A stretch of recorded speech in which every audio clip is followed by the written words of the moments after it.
what we've said is, again, we have both tracks to this. We have the investigative, we have the search track. We can't say unequivocally one way or the other, but we continue to have, or have had, cadavers sent in the area, and that's consistent with, the area that the witnesses last saw her in. It's consistent with how we've been searching.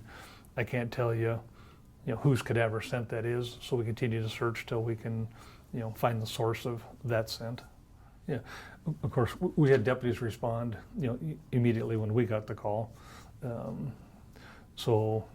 But that afternoon, you got to remember, it was Super Bowl Sunday, February 3rd, and so there wasn't a lot of traffic in that area, so to speak. But our deputies responded. The weather was, I don't remember the temps, like low to mid 20s.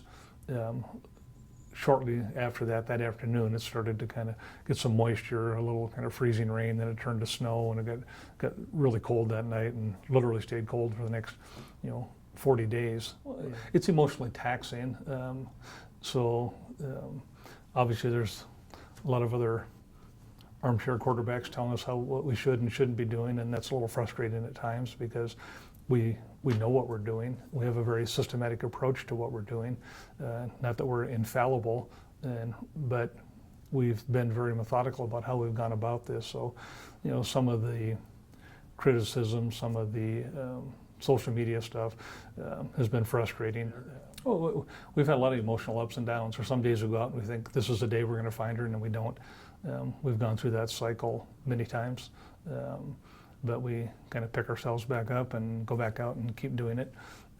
With a child, it's always, I think, more emotional when it's a child that just connects with people differently. But we've had a lot of people we've been lost in the Black Hills. We've searched for. Still have one other missing person in the Black Hills that we're looking for. That'll have to restart that search in the spring when weather allows. So all those are very frustrating. Obviously, I feel for the family. The family of Serenity, this has been very hard on them. Not ever finding her and allowing them to move on to, in life, so to speak, would be very challenging for them. It's challenging for us as first responders. We'll always keep the investigative side open. So if we get other leads, we'll continue to follow those leads, or if we develop new information. We don't close a file if we haven't found somebody. Just like if we have a homicide that's open, we keep the homicide file open. And so at some point, we're going to have to make a decision about the search.